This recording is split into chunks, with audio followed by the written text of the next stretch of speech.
edit out the beginning. My chair's pretty rolly. You got a rolling chair? Mm-hmm. Yeah. Will you talk real quick? Talk, talk, talk, talk. Talk, talk 1, talk, talk 2. Talk, talk 3, talk, talk 4. Talk, talk 5. Yeah. Yeah. How many talk talks can you do? Because you're doing a good job on your talk talks.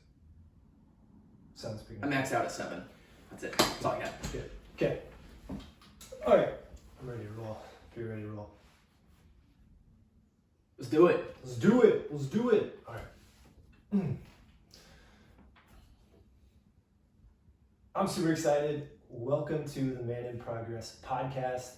I'm incredibly excited. I'm sitting next to my best friend in the world. This is the actual first guest interview on the Man in Progress podcast, and also maybe the only one ever in person. I'm going to knock on wood. Hopefully there will be other in-person interviews. I think we've tried.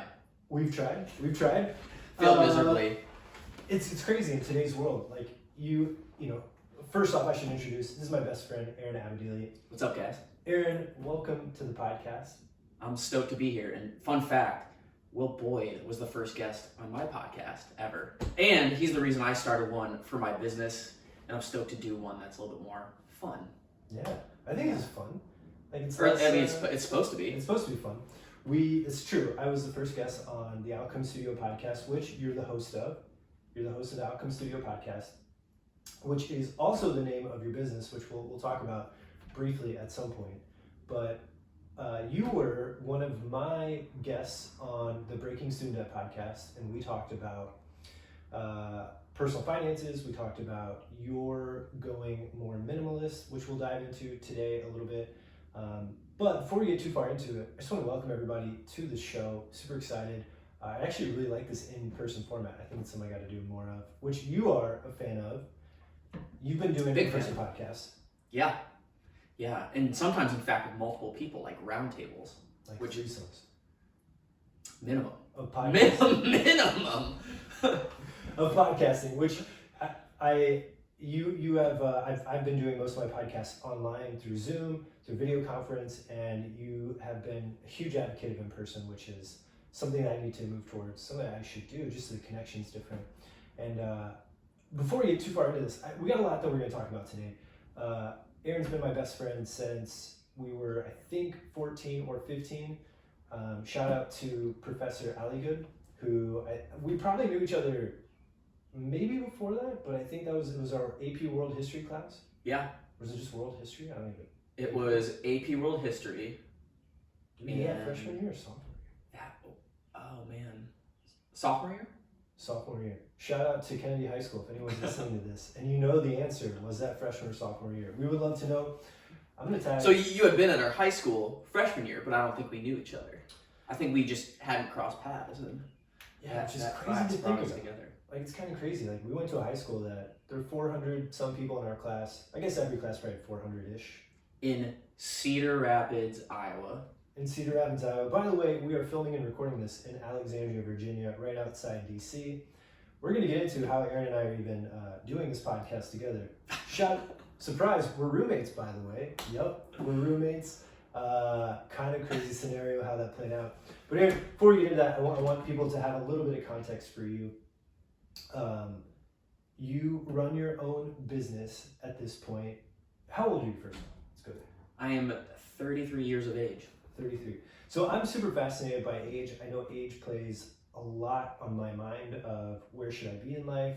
This is a podcast obviously geared towards men, where we feel like where we should be at in life, you know, the things that we don't really talk about, and want to create an open space. And I couldn't think of a better person to have on. But I do think that age, for some people, matters, including myself. I use it as a reference point of, I don't think age, I should ask you this question. Do you feel like age is a fair representation of where someone is in their life and how we should be able to learn from them? Or do you feel like it's just more a number at this point?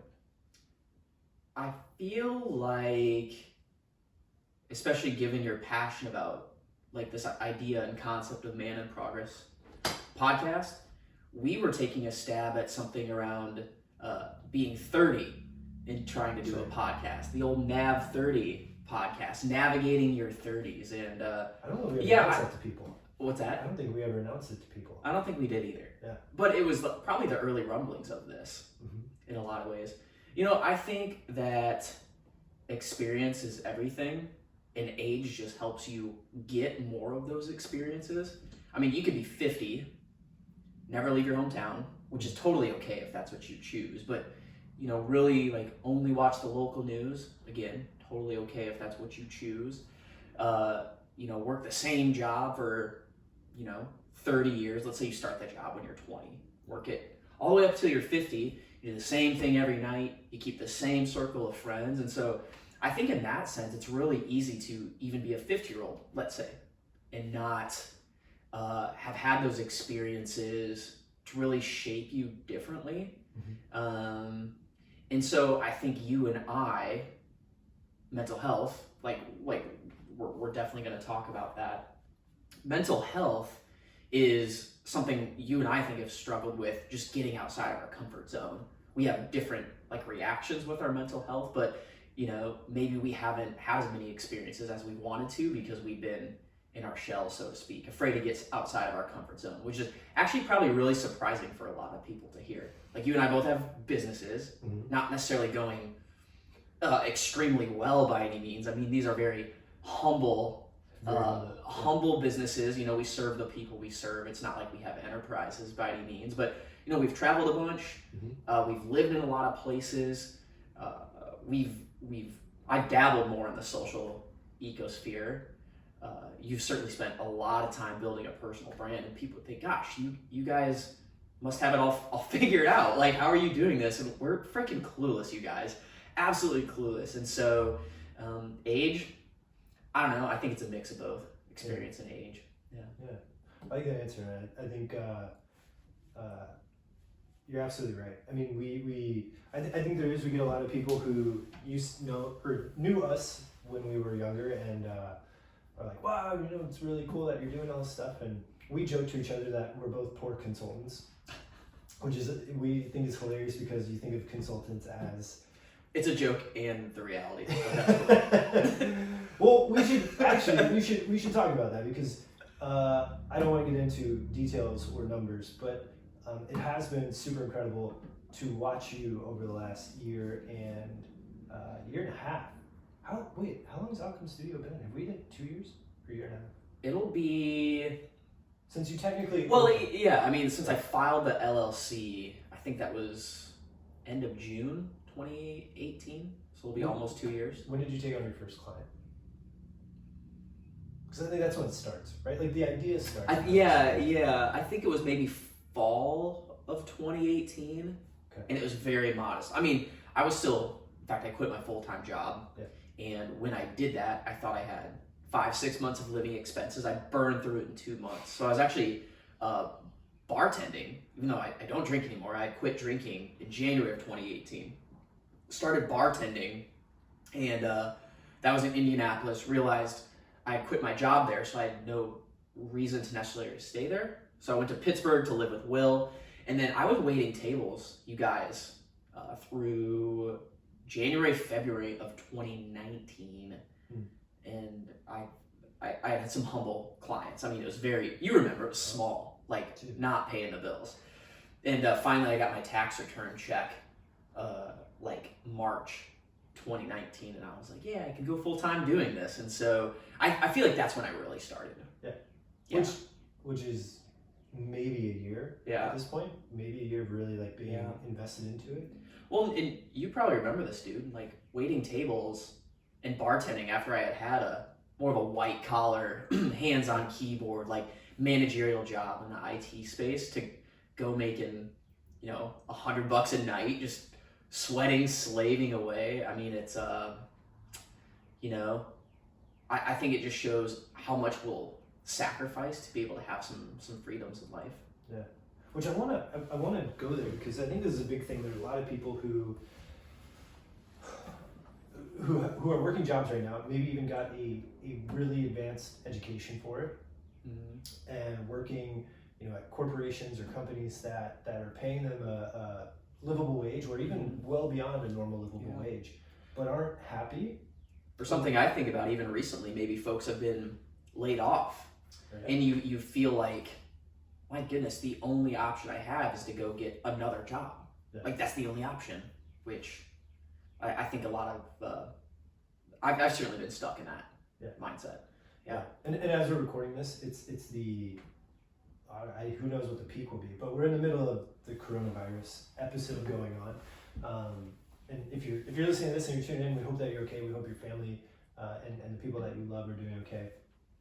We know it's a very confusing time, but you make a great point, which is our default is to go find another job, to go back to comfort of what we know, and I think in particular the financial comfort. But when you decided to leave your job, I think this is what's really fascinating, what's really inspiring to me. And by the way, I know we've just been getting a lot of background context on Aaron. Why I really want to talk to Aaron and talk about this today is Aaron went very minimalist and made a commitment to be completely sober around 2 years ago. We're going to dive into kind of life before that, life since then, which will carry into us end up living together at some point during that journey. But what I wanted to ask you is, when you made this decision, we don't need to know company name, but what were you like doing on a day-to-day basis at this job that was comfortable? And then two, or if not comfortable, that you were doing that financially was more, let's say, comfortable. And two, how old were you when you decided to leave? I was managing a team of sales and marketing people at a IT sort of services company is really what we sold. And we had engineers on staff, and all the salespeople and marketing people basically sold our engineers time and skills. Like that's the type of firm it was. And so I was managing people, and when I started that job, I was 28-ish. I worked until I was 31. Yeah. 27, I guess I would have started. Okay. Yeah. So 27 to 31, you had a team, a lot of people looking up to you, or at least looking at you for help, for guidance. You were an intricate part of the team. You were traveling to conferences, helping, lead this part of the company, which is just what a lot of people strive for, aim for. Want to get to a type of position, and when you made that jump at 31, so right, it's obviously still young in the scheme of things, but like you were on this path of like moving up, getting better opportunities. And at 31, you decide, I think it's time to make a change. For people out there, like, take us back through your mind.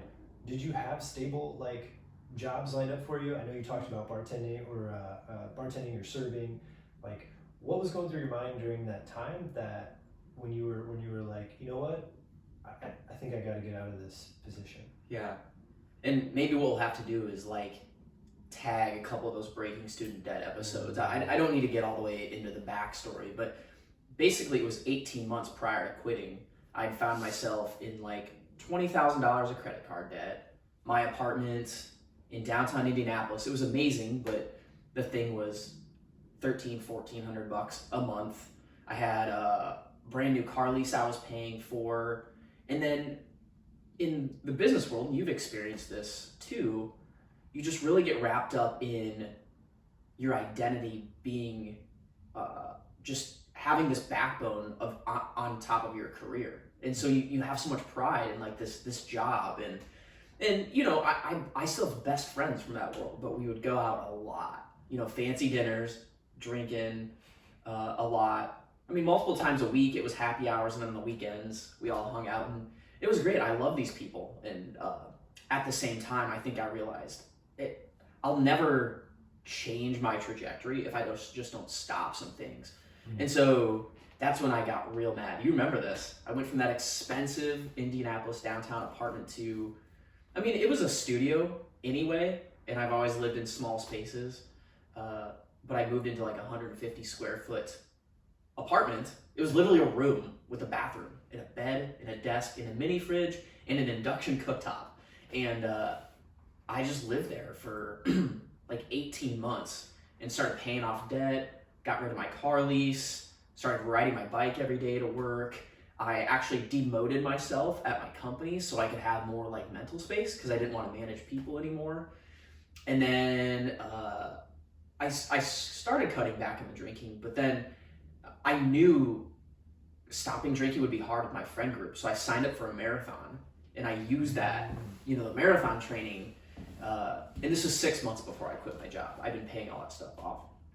And then during the marathon, I think I was able to just stop. And yeah. And then, you train for a marathon for 5 months. And at the end, it was like, yeah, I didn't drink that whole time, guys. And I just kept it going. And so I think that's what gave me the confidence to quit my job. Like I paid off, not all my debt, but damn near close to it. And I had, stocked a little bit away in my 401k. And yeah, when you feel sick to your stomach on like a Sunday night before you go to work, like you need to make a change. But the challenge is if you don't have something lined up, like it takes some time to make a shift. And I wish I could tell anybody that who just like hates their job, hates their behavior because of the job that stresses them out. Like it might take you 12 months to get out of this hole and find something new, but like just make the plan and come up with something. For me, it was not drinking. For other, for you've tackled, and I'd be curious to hear from you, you've tackled a handful of things that got you out of your comfort zone to be able to just keep the momentum going. Yeah. I mean, you did some stand-up comedy. You To me, it's a surprise. Yeah, because you're not funny at all. I'm not funny. I mean, you challenge yourself to do pilot's license so you could help yourself fly. I mean, I know when I moved in with you, you hopped on the scale and you're like, what the heck? I weigh way too much. You basically went vegetarian because I was living with you. You pretty much quit drinking. Not that you were predisposed necessarily to alcoholism, but I think you made some sacrifices. Yeah. Too. Yeah. It's yeah. You're right. I think there's been a lot of change. I think part of it's been. I guess I would credit some of it to just age and maturity and some things just not being as interesting. But you're right, there's you have to make a conscious decision. I think what you did with the marathon is really interesting. And I'd forgotten that, actually, that was kind of an impetus of like changing daily sort of habits, behavior. Makes me wonder how many marathoners are just like, hey, I gotta stop drinking, let's run a marathon to use as a way out. Well, you're familiar with Rich Roll. Yeah, right. And I think I found Rich Roll through him just being a vegan athlete. Because when I was training for the marathon, I quit drinking and I trained on a 100% vegan diet just to see if I could do it. And I think I had found Rich Roll, but he wrote a book called Finding Ultra. Yeah. And he was formerly a corporate attorney who had gotten super fat and was drinking every night and hated himself. I can't recall if he wanted to commit suicide, but ostensibly on the surface, he's a guy that's got everything put together and his health just went, both physically and mentally. And he just quit and he found ultra marathon running, and he credits that to helping him like not be an addict. Yeah. Which I mean, I haven't run an ultra marathon of 100 miles, but I totally get it. And I mean, when I was quitting drinking, I injured myself working out. I've toned down a little bit, but right after I quit drinking, I had like 3 substantial injuries that year from exercise, just because I was like, yeah. And you know me, guys. Will's very good at like being even keel. I'm very much in the extremes, and if I feel the need to go do something, I just go 100%. Yeah. Meaning I probably shouldn't, but I hurt myself, and I think a lot of people do that to kind of fill the void. Yeah, well, I think I was just gonna say. I mean, I've come to learn, and we joke about it in daily life, that you're mission oriented. I think a lot of people are mission oriented and need I think it's super powerful. Like I'm certainly no psychotherapist, neither are you, but I do think that like you see people in life without goals, that it can cripple them, and I think we're all guilty at times of either not setting goals or sometimes even setting goals where they're just not even like they're too easy or so unrealistic that you shoot yourself in the foot that you don't even continue to make progress, which has been cool to watch you set realistic goals, like, and we'll dive into the some of those things. But I really want to first ask you, before you left your job and you were at this, working this position, you had happy hours, you're going out. How do you feel like Aaron back then? And I'll preface this by saying that. So, as you're going to learn in this podcast, if you tune in and are a consistent listener, which you should subscribe, by the way, to do that selfish plug. That I've been on Zoloft since I was 20, so I'm 33 now, so 13 years. And it's been one way that I've handled stress and anxiety.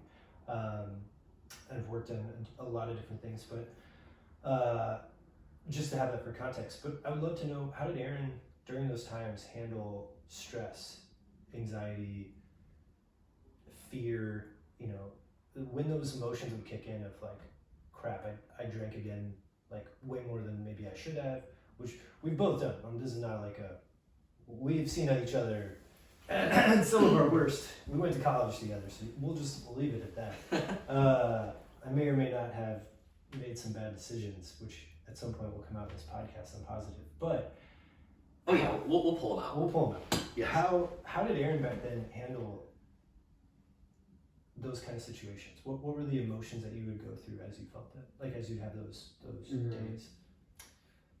This recently came up, like we mentioned, it's like this whole coronavirus thing going on, and you can see it in the markets. Like, yes, there's a lot of people getting sick, which is tragic, and then also tragic if you were around in 2008, 2009 trying to work. There was the financial crisis, and I feel like going from college into adulthood, like I took a job in a call center because I had I grew up pretty poor. I grew up in a trailer. My mom did the best she could, and my stepdad worked at a paper factory. And dude, shout out to Tamara. Yeah, shout out to Tamara and Brian. Yeah. And I was the oldest, so I had a lot of responsibility with my half sister and two younger brothers. So I think I've felt in life when it's just not fun and games. Like, you just have to work, and it's like, how do I escape from this? Oh, bars and drinking. Like, everybody goes there, and it's fun. And guys, I think the culture too, in people from Iowa or the Midwest, or I think rural places in general, if you've ever lived there and then lived in more of a metropolitan area, there's not a lot of stuff to do. And so I think when you get a car and a little bit of a paycheck, work is maybe stressful.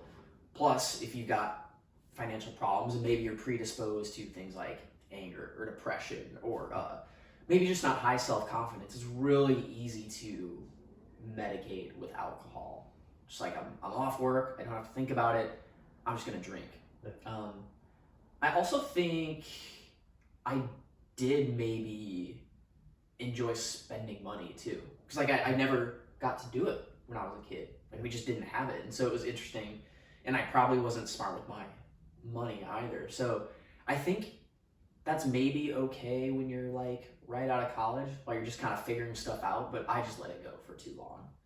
And I think, into your late 20s is when I started noticing, like, man, and maybe it's that age, that goes back to age thing. It's like, I'm almost 30. Like, this is a line in the sand. I need to freaking make some changes here. But it doesn't happen on accident. Like, nothing happens accidentally to you. You don't accidentally change your mindset.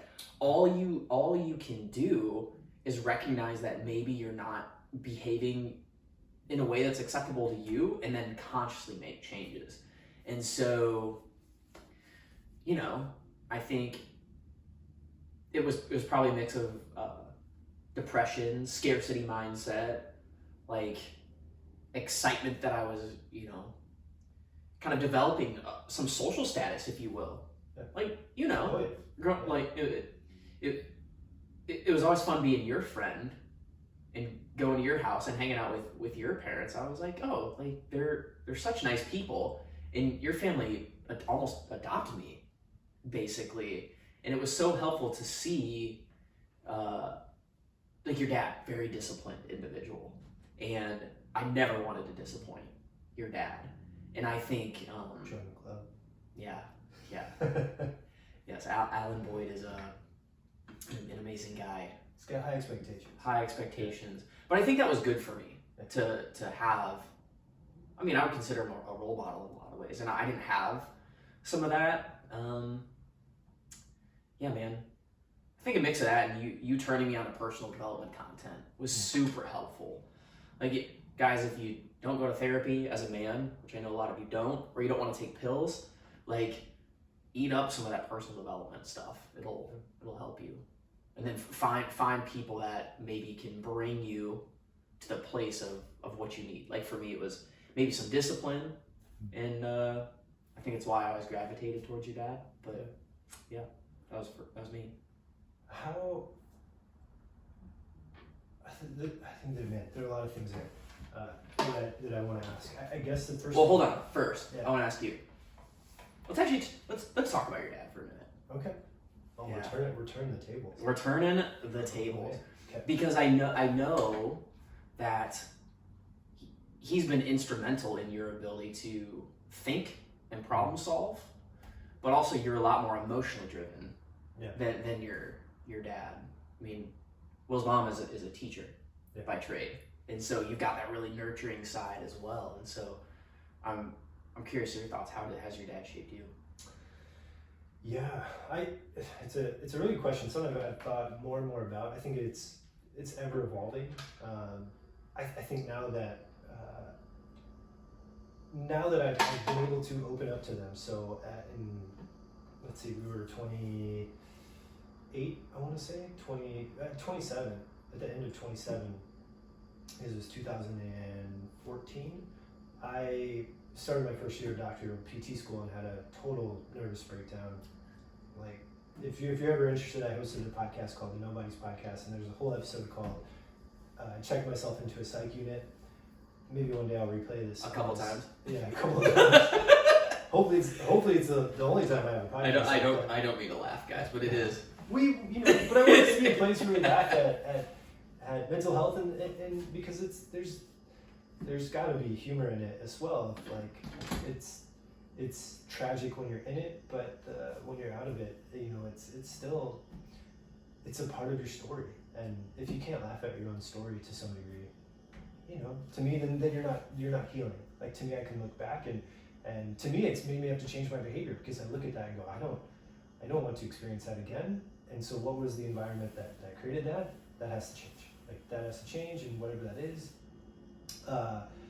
But my mom and my dad took turns coming out to live with me that entire semester in Pittsburgh. And I lived in this 1-bedroom apartment, and they're just so amazing. They came out and took turns living with me for weeks at a time that entire first semester. I was 27 years old. It was kind of weird. I just felt like a kid. I felt like couldn't get a hold of my emotions. It was a scary, scary time.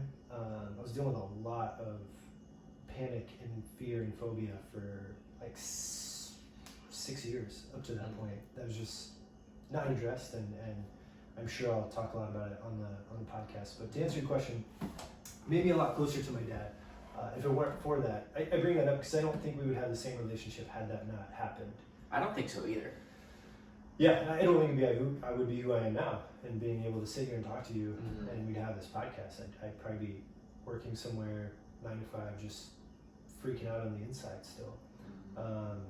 But before that, my dad he was in the military for 20 years in the Army. Incredible guy, super smart. My mom is also super smart.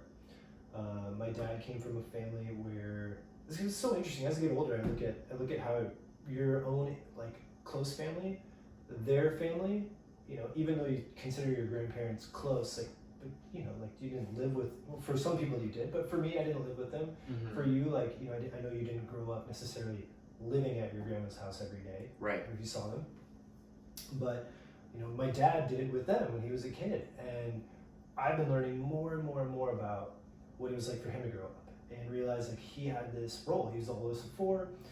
He had to essentially take on the role of pseudo parent. Like my dad's dad worked 2, if not 3 jobs all the time, which I'm learning more and more might have been just because he didn't want to be at home. And my grandma, who has since passed away, who was always loving to me, incredible lady.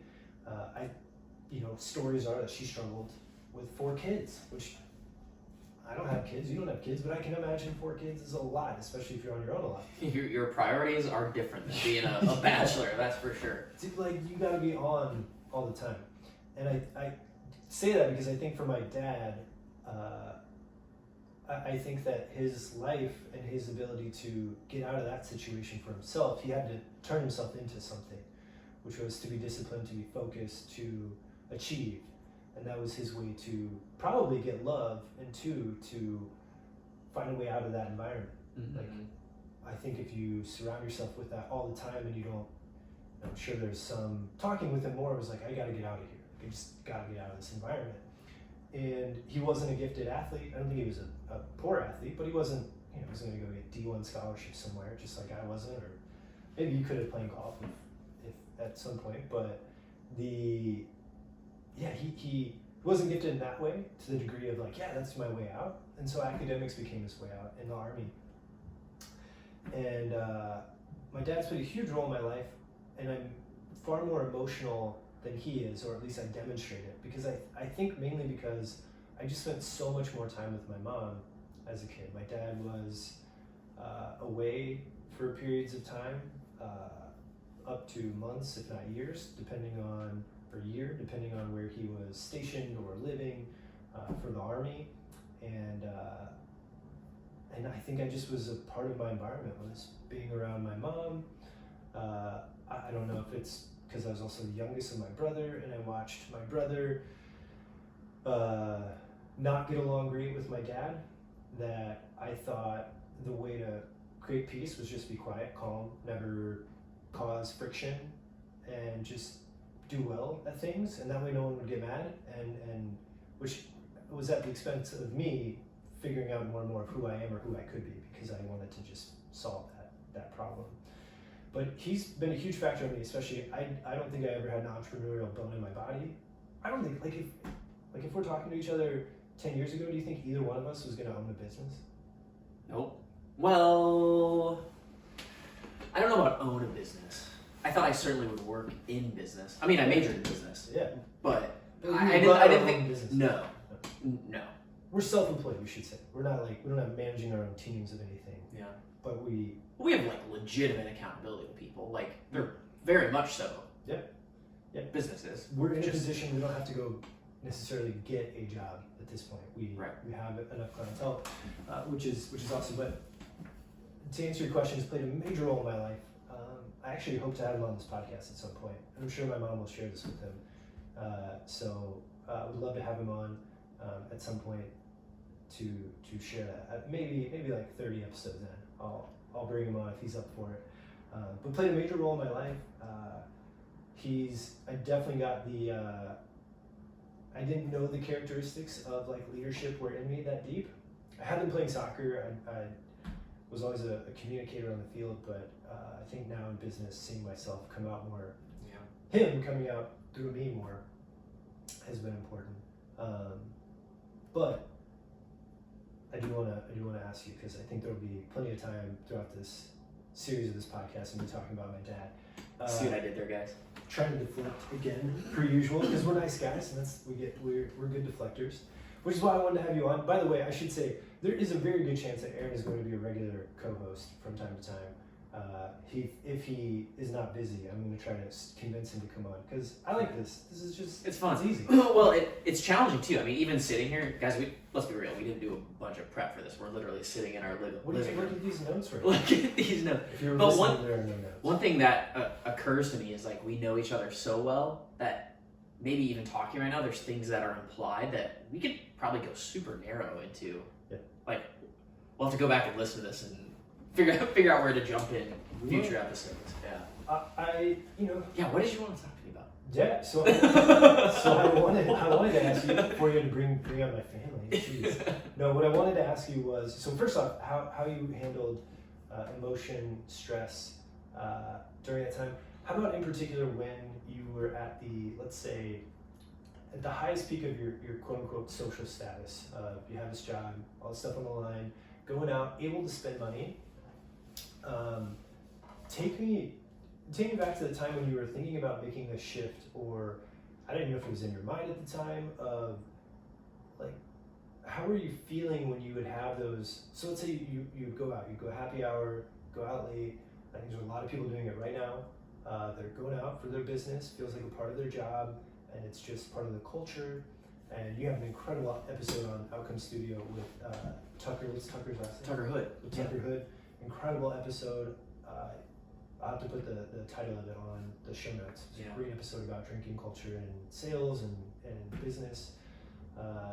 But you're going, let's say you're going through that, and you have one of those nights and you wake up the next day. Like, how did Aaron feel about himself the next day? When you were at that moment of like, shit needs to change a little bit. It's really hard because now that I've been sober for 2 years, and I actually steer clear of that word in the business context. Like, I don't say sober. I say I'm alcohol free.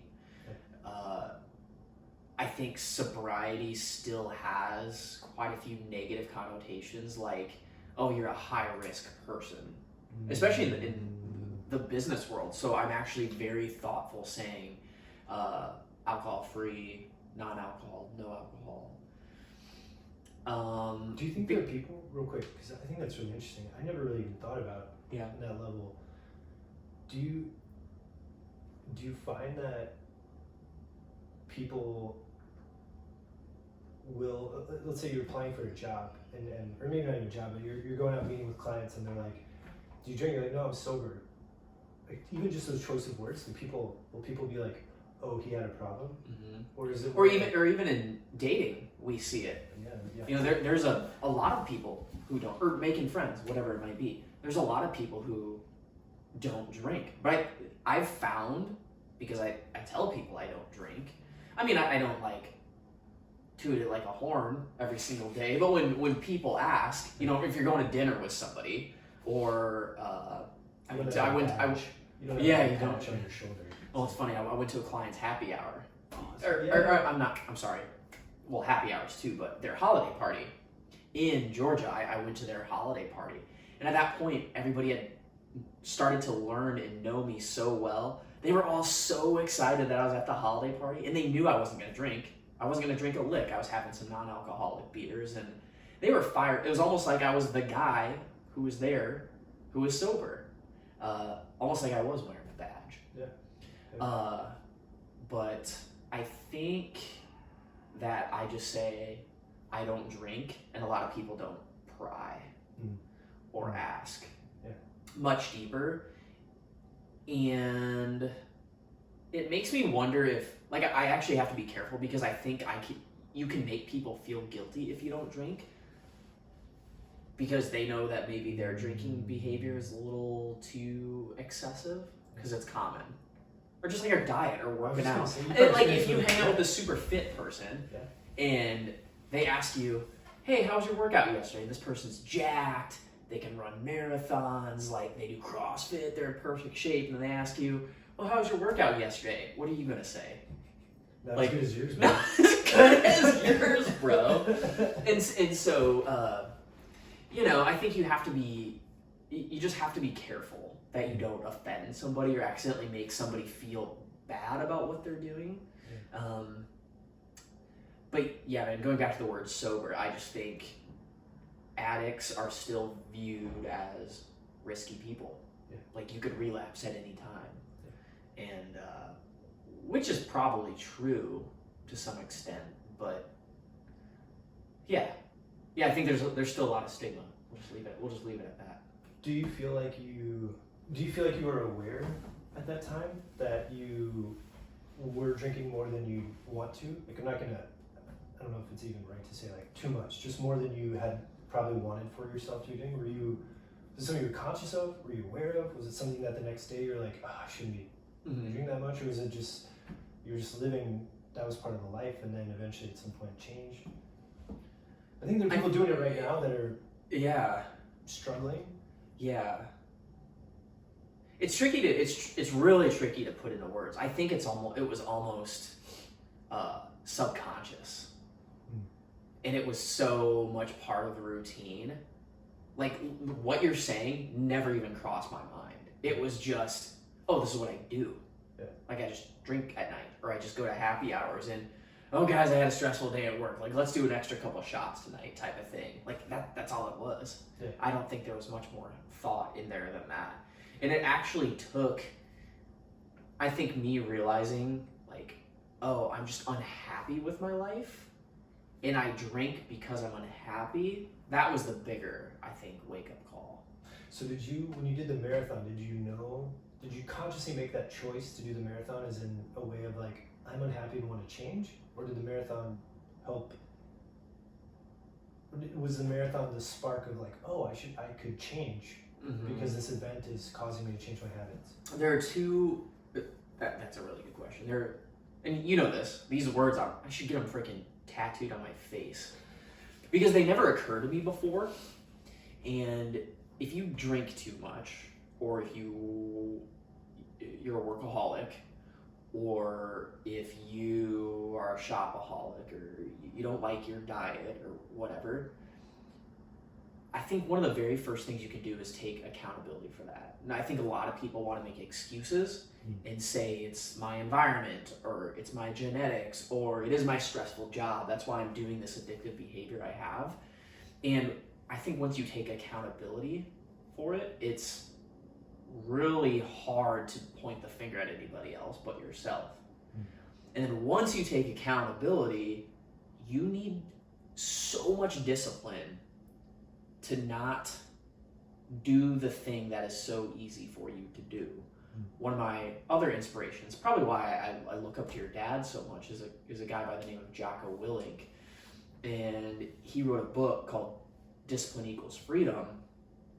And I very much believe that, because nobody's going to fix it for you. I mean, even if you got rich parents with all the resources in the world, there are still wealthy young people who kill themselves out of suicide because I don't know the reasons.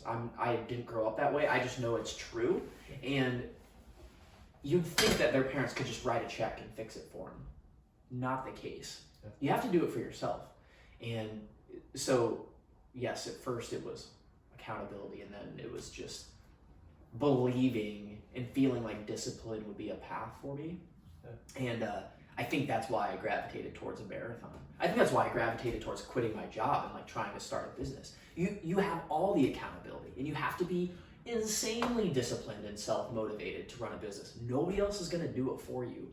And I think that happens to be how I'm wired. Like I just have to give myself that much responsibility and pressure. Otherwise, it's too easy for me to just be aloof and let some of the other forces that be, I can succumb to them, such as drinking or whatever. Yeah. I think it's really interesting to, well, one, do you think that, I was trying to get my thoughts in order of how I wanted to phrase that, but do you feel then that the discipline piece had started to creep into your mind before the marathon? Good question. Yes. And I mean, there are times, and you guys know if you've got a stressful job, if you don't have the discipline to work, maybe on Sunday night, prepare your week and have that calendar totally ready and blocked off. Or if you have a stressful day upcoming, if you just get out of bed at like 8, roll into the office at 8:45, and then expect the day to go well, that's not going to happen.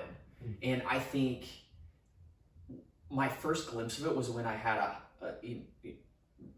a team that I was accountable, and I cared so much about these people. I wanted them to succeed, that I was like, the only way this will work is if I have the utmost discipline. And so actually what I started doing is, I mean, you remember, I just turned myself into an early bird. Yeah. And I realized, oh, you can't be an early bird if you're hungover. Like you got headaches and like you can't function. And then what I started to learn is actually my most creative time. Guess what? It's in the morning. I mean, you can speak to this. I don't make this up. I wake up at like 4 or 5 in the morning. Like clockwork. Yep. Like I go to bed at like 9, 10 at night. And I know it might sound weird, but some of those patterns that started happening before I fully quit drinking. And so I think that helped me wean off drinking, because I was like, well, I need these mornings. I need this discipline because it's how I'm serving these people that I manage, because that's how I look at it. So yeah, I think discipline can manifest itself in many areas of your life.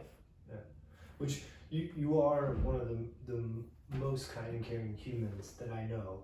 And I know that's a lot of, when you have a team, even now you do consulting, and you're far more than just a like, hey, show up and I'm a consultant's role. You're deeply embedded with teams, and I see that come out in you more when you're involved with teams. You know, you take on this, you know, I want to be a part of a community and a group. Yeah, you shine. I want to ask this because I think a lot of people who I don't know, maybe men who are listening to this now, or women who are listening to this now, may already be on the personal development train. They're tuning into this, they might be interested in that. But some of them might be where I was 5 years ago, 4.5 years ago, where I was like, what? This is so BS. Whoever needs to hear this is like weird, like crazy. Were you resistant to personal development ideas in the beginning when you were exposed to them?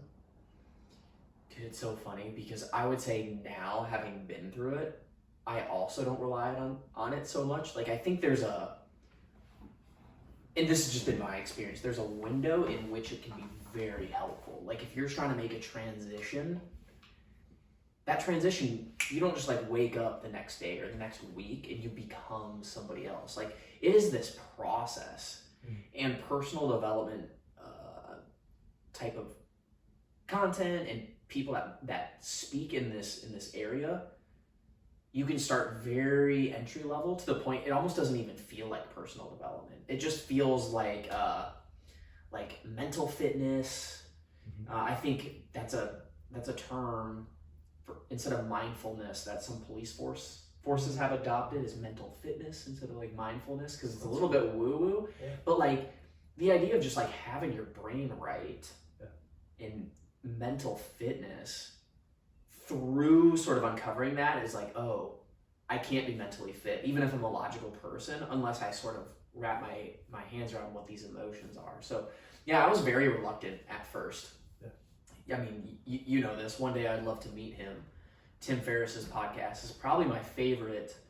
It was my gateway drug, so to speak, because what he does is he just interviews people and asks, hey, you're this successful author, or you're this successful research doctor, or you're an actor, or maybe you're a musician, or some type of leader in your space from any field you can think of.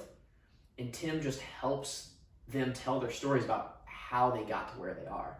And a lot of times it's, there is a lot of discipline involved, but everybody's quirky. And it's like owning your quirks and like making it work for you. Other person, especially on the marketing side, we listen to a guy named Gary Vaynerchuk. I mean, he's absolutely dominated the lexicon for young hustle culture men, because he's talking about like, just work hard, but be kind. Things like that. And Gary hates this. He's like, I hate when people call me a motivational speaker, but he is. And I think that's the catch, is like, find something that can just really help you just be a better person and more disciplined. And then you can take it all the way down the mindfulness path as far as you want. I wanted to ask that because I was thinking back to the times that, I don't know if it was through Voxer or just text message back then, of sending YouTube videos of Tim Ferriss or podcast episodes of Tim and then Gary. And I remember, maybe I'm just making this up, but I feel like I remember 1 out of like 2 or 1 out of 3, you'd be like, nice. And then 2 of the others, you'd be like, yeah, okay. And I could tell like, we were riding a roller coaster of like, and to me, I think I think there's a lot of stigma around the term personal development. Yeah. To me, I guess the way I view it now is it's just like if you're someone who is out there and you have a lot of negative self-talk, and if you're listening to this, you probably know who you are. If you have that, I know I do. I'm not one to compliment myself very much, as you know. Yeah. And well, and then there's another layer, because you're a man. The fact, like, I know you've gone to therapy. I've never been, but a lot of men won't go or take medication or any sort of like mindfulness meditation type things. We won't do. And so if you have those negative self-talks, which as men, I think a lot of us do, we hold ourselves to very high standards. Yeah. It can be kind of a dire place. Yeah. And for me, I found, for me, things changed when after that nervous breakdown, I stopped listening to music at the gym. Yeah. And I turned that into listening to the likes of Tony Robbins, Les Brown, Eric Thomas, Mel Robbins, and the list goes on, and Gary, and Tim. Brene Brown. I listen to a ton of Brene Brown stuff. Yeah, of just people who are at least filling my mind with different ways to think, of positivity, instead of just feeding my mind with dopamine that maybe was like, yeah, it feels good in the moment, but wasn't actually causing a change within me. Which you don't need to do it during your workout. I'm not saying that's always the most appropriate time. I found it super helpful and motivating to have someone be like, you can, that's a different wormhole in personal development one day. But I just think it's really interesting, because I think a lot of people struggle with it in the beginning. I think a lot of people, including myself, for years would have been like, dude, okay, all right, like, who is this guy? Like, clearly he's just, I don't know, woo-woo or whatever. Yeah. But it's cool to watch. It's cool to see myself and to see someone like you who, what's really cool is personal development has changed. And what's fascinating to me, and people are like, personal development, it's like, it's literally just improving yourself. That's all that means is, how are you improving yourself? It doesn't mean you have to listen to motivational speakers or personal development. It's, what are you investing in yourself to change? Yeah. And I want to ask you now, what are things that you do for keeping that up, of improving yourself? Because you are an avid YouTube watcher, and people are going to be like, oh, he wastes time on YouTube. I mean, like, Aaron, like, dude, you go into like some cool, weird rabbit holes on YouTube a lot. You and I, neither one of us, I used to be a book reader. Neither one of us can read books for the life of us anymore. So it's turned into audiobooks or podcasts or YouTube. What are you doing now for quote unquote personal development? Like, what do you find helpful for you during stressful times, during times when you've got downtime for yourself? It may be a little bit heady, and I would say it's even beyond my full comprehension, but what's cool about YouTube is that you don't always have people in your immediate sphere that have the interests you do. In fact, we're best friends. We're into different stuff. Yeah.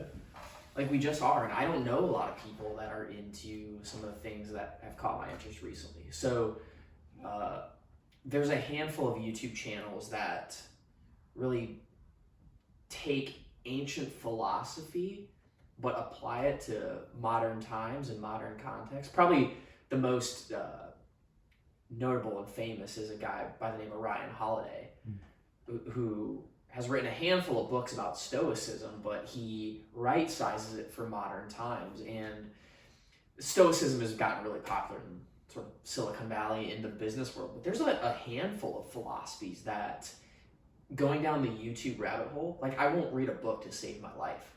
I just won't, but I'll watch people talk about a philosophy book they read and their interpretations of it. And so that's been really interesting to me lately.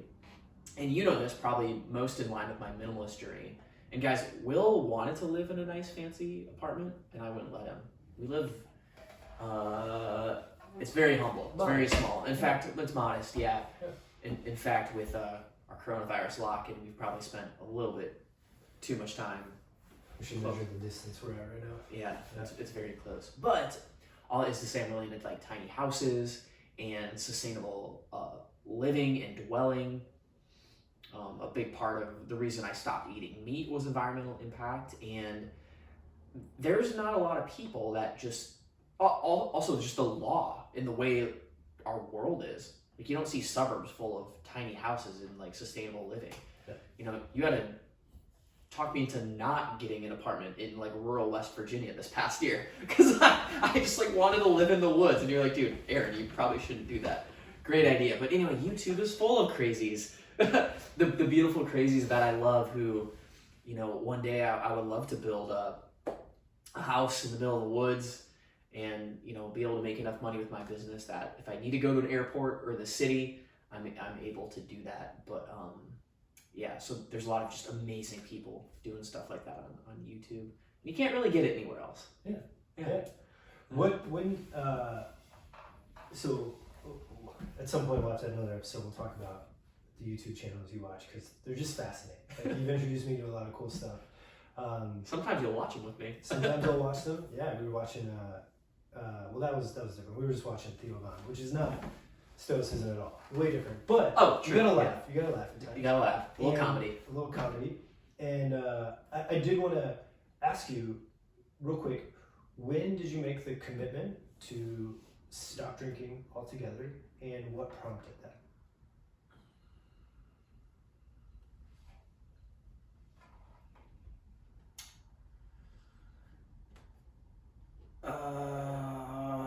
I don't, you know, it was really weird. I remember the exact moment it was January 4th, 2018, and I would go to quit my job in June 2018, so 6 months later. So on January 4th, though, I had an interview for a job in Utah. I was living in Indianapolis, had a remote interview. It was a Friday night, and I got off work, got situated for this phone interview, and I sat down and I cracked a beer, like right before the interview. And I was like, what are you doing? You can't do this interview sober, like without a drop of alcohol. You can't just like do the interview. You had to crack that beer. So you're having this internal dialogue. I had this internal, like, dude, you are pathetic. And I think that, like, I had finally had the last straw with myself. Like, you are, like, I'll just say the word, like, you're being a bitch. Like, take accountability. Like, don't be pathetic. And, like, I think it's okay to be like, have weakness and shame and not feel great about yourself, but not at the expense of just, like, drinking yourself stupid and not fixing it. And I was so mad with how, that just some of that pathetic behavior, and I had some of those feelings, and I was like, that's it, I'm done. Plus, you know, January 4th, I mean, it had just been New Year's, like, I think maybe one of the few New Year's resolutions that stuck of all time. If not I think I'll have to actually go back and look when I signed up for the marathon. I think it was literally like within days of like marathon, New Year, feeling pathetic, just quit. Yeah, I think it was just like the perfect storm of events that really was the tipping point. But that was like the exact moment I was like, I'm done. What do you feel like I think that I'm sure there are plenty of people out there, if it's not alcohol, it could be something else.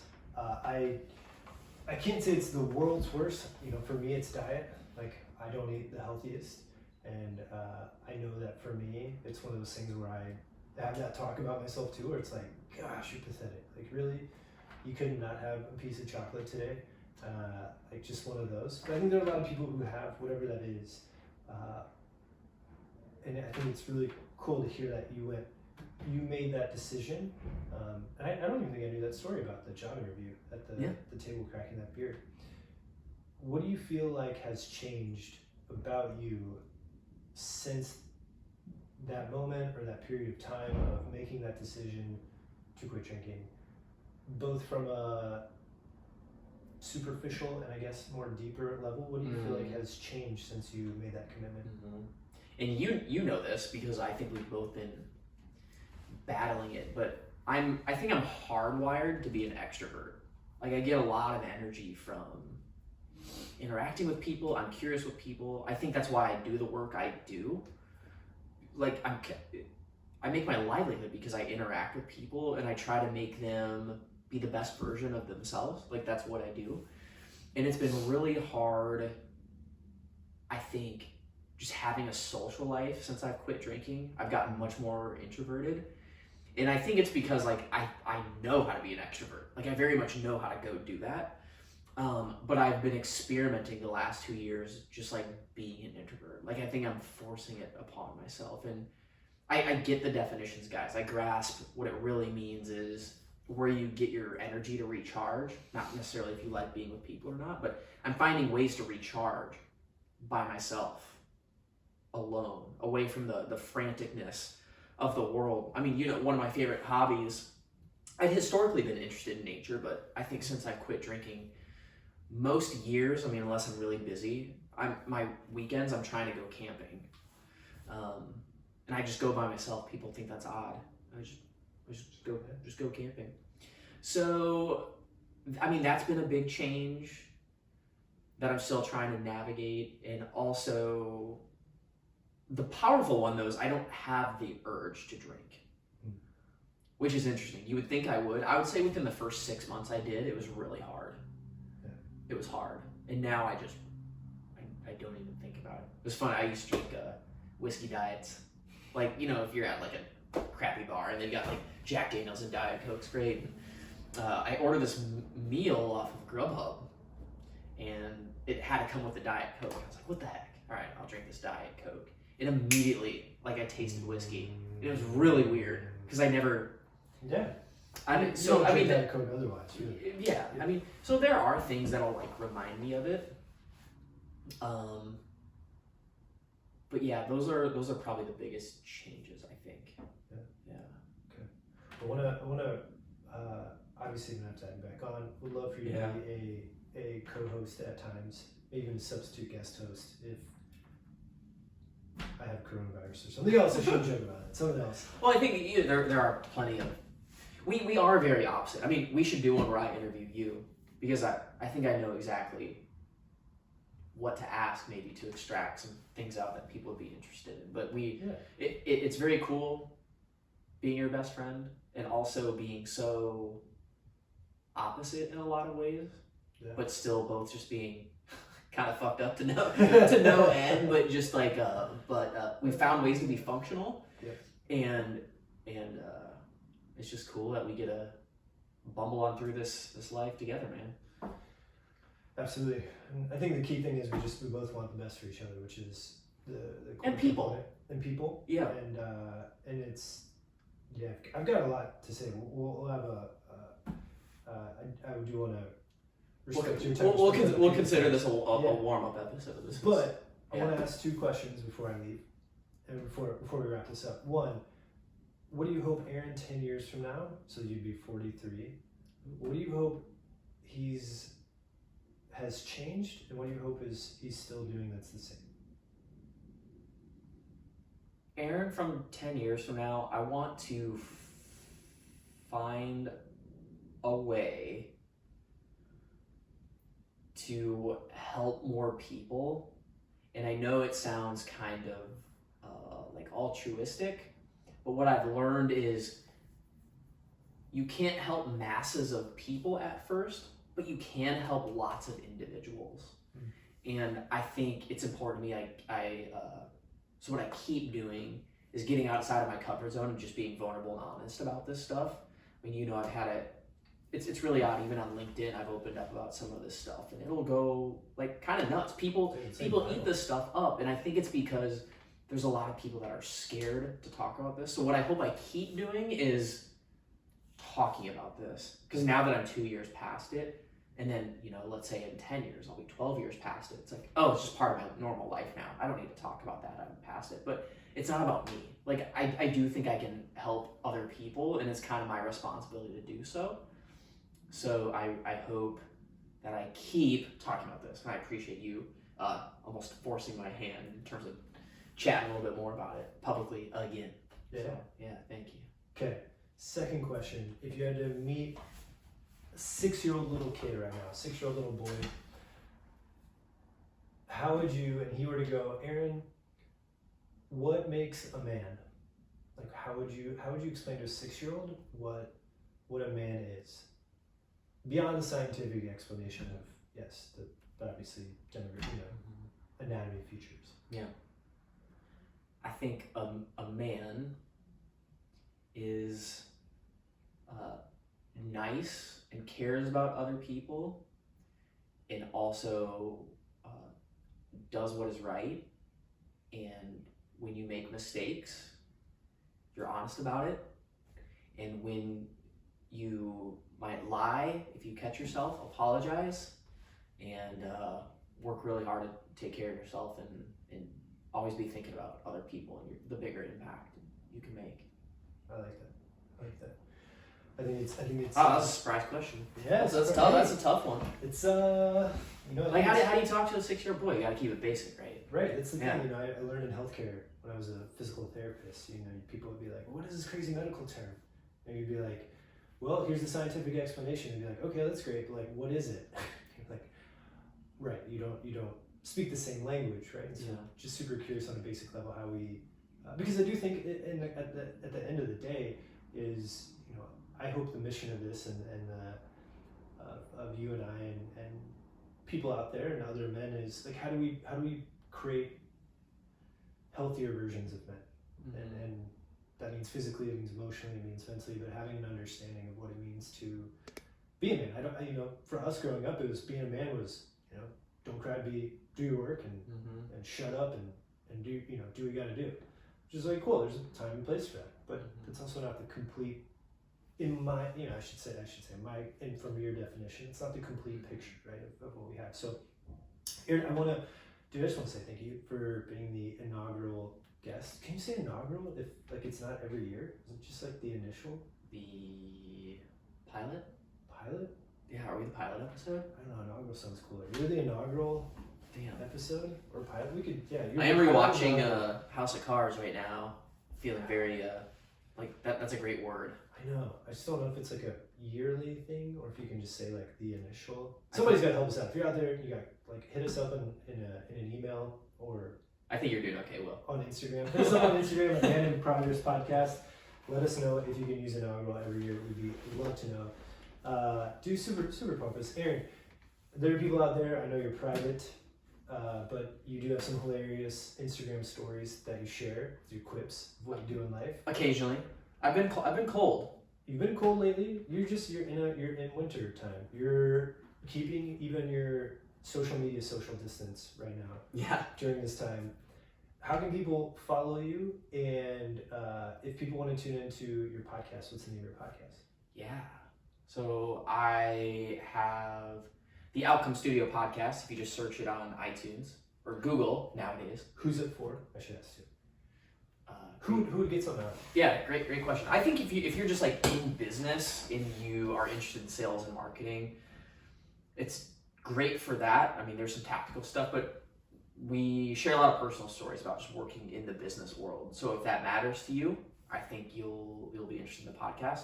I'm probably most active on LinkedIn, is where I occasionally post stuff, and then Instagram, chase me down, aaron.abo, and yeah. If there's anything you'd like to ask me, I will do my best to try to help you, especially if it's around things like drinking or minimalism or taking accountability or maybe finding ways to put more discipline in your life. If you're not wired for that, I'd love to try to help. Guys, if you have made it all the way to the end, I'd highly recommend connecting with Aaron. He's super honest, super open.